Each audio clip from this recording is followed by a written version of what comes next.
ৰাজ্যৰ বিভিন্ন বিভাগত কৰ্মৰত master roll casual fix pay কৰ্মচাৰীসকলৰ বাবে বৃহৎ সুখবৰ আহিছে।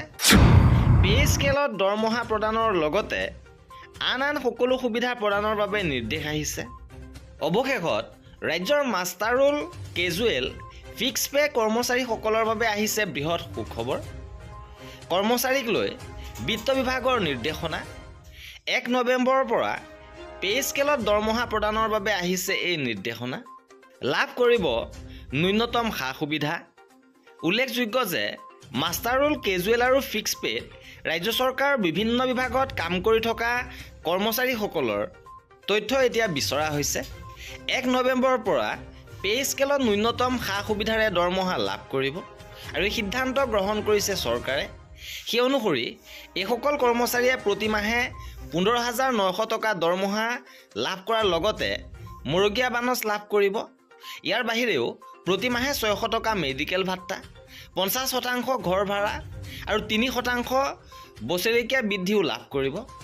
বিত্ত বিভাগে সকলো বিভাগকে নিজৰ বিভাগৰ নিৰ্দিষ্ট কৰ্মচাৰী ভিত্তিত তথ্য দাখিল কৰিবৰ বাবে নিৰ্দেশনা প্ৰদান কৰিছে।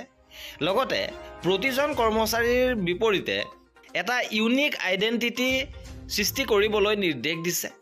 আনহাতে নিৰ্দেশনাত কোৱা হৈছে যে নতুন মাষ্টাৰ ৰোল কৰ্মচাৰীৰ নিযুক্তিৰ ক্ষেত্ৰত 1993 চনৰ 1 এপ্ৰিলত জাৰি কৰা প্ৰতিবন্ধকতা এতিয়াও বাহাল থাকিব। সি যি কি নহওক এইসকল কৰ্মচাৰীৰ বাবে আহিছে বৃহৎ সুখবৰ। অৱশেষত লাভ কৰিব পে স্কেলত দৰমহা, লগতে ডিএ লাভ কৰিব, আন সা সুবিধা, মেডিকেল ভাত্তা, ঘৰ ভাড়া ভাত্তা, লগতে বছৰেকীয়া 3% বৃদ্ধিও তেওঁলোকে লাভ কৰিব। গতিকে নিশ্চিতভাৱে এইসকল কৰ্মচাৰীৰ বাবে এয়া সুখবৰ। আৰু এয়া আছিল আমাৰ আজিৰ ভিডিঅ'টোত। এনেধৰণৰ খা খবৰৰ বাবে আমাৰ চেনেলটো ছাবস্ক্ৰাইব কৰি ৰাখিব। ভিডিঅ'টো শেষৰলৈকে চোৱাৰ বাবে বহুত ধন্যবাদ।